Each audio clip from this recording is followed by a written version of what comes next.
গাড়িকে মারার জন্য হেলিকপ্টার ব্যবহার হইতে পারে, সচিবালয়ের আগুন নিবানোর জন্য হেলিকপ্টার ব্যবহার হইতে পারে না। কোনো দুর্ঘটনার আগুন হলে এক কোনায় লাগবে, একটা রুমে লাগবে, বা শর্ট সার্কিট হলে একটা রুমে লাগবে। কিন্তু একটা বিল্ডিং, এই বিল্ডিংটা মিনিমাম কমসে কম 500 ফিট লম্বা হইব। তাহলে 500 ফিট বিল্ডিংটা লম্বা, এই মাথা থেকে ও মাথা আগুন, এইটা কিভাবে সম্ভব? আমরা কোন দেশে আছি? সব জায়গায় রন্ধে রন্ধে ষড়যন্ত্র চলতে আছে। যতদিন পর্যন্ত হাসিনার এই দালাল পুরো বহিষ্কার না হইব, না তাড়ানো হইব, ততদিন পর্যন্ত এই দেশ সঠিকভাবে চালাইতে হবে, কেউ পারবে না।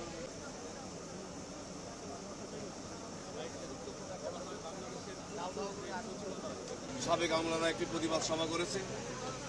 এই প্রতিবাদ সভায় তারা ব্যাপকভাবে তারা হুমকি দিয়েছে দেশটা অস্থিতিশীল করার জন্য।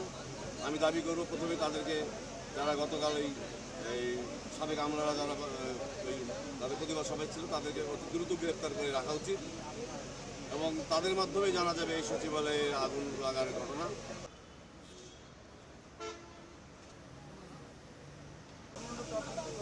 আমি এখন থেকে 40-45 মিনিট আগে আসছি।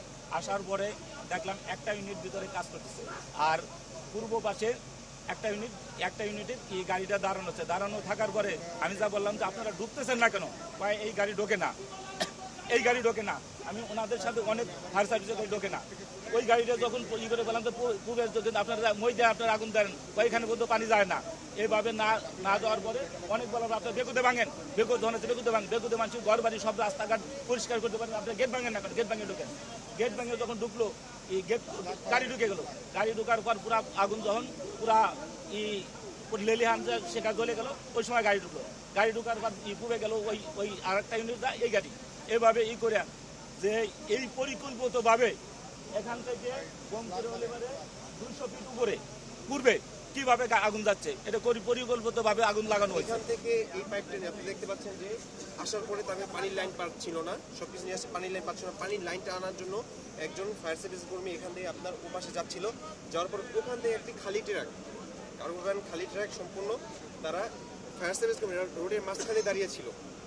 যে একটা উচিত ছিল যে ফায়ার সার্ভিস কর্মী যেমন এখানে দাঁড়িয়ে আছে, আমি একটু ছোলো করে যাই, এটা উচিত ছিল। কিন্তু এই ট্রাক চালকের এই কাণ্ড দেখে আমরা সম্পূর্ণ এটা পরিকল্পিতভাবে এই জন্য যে মাঝে দাঁড়িয়েছিল ট্রাক চালক, এখান থেকে মিনিমাম 10 গজ দূর, 30 মিটার দূর থেকে দেখতে পাচ্ছে যে ফায়ার সার্ভিস কর্মী এখান থেকে পাইপ নিয়ে যাচ্ছে, লাইন নিয়ে যাচ্ছে। তারপরও তারা ফোর্স গতিতে এসে ফায়ার সার্ভিসের কর্মীকে সম্পূর্ণভাবে এই যে আঘাত করার সাথে সাথেই ডেট হাত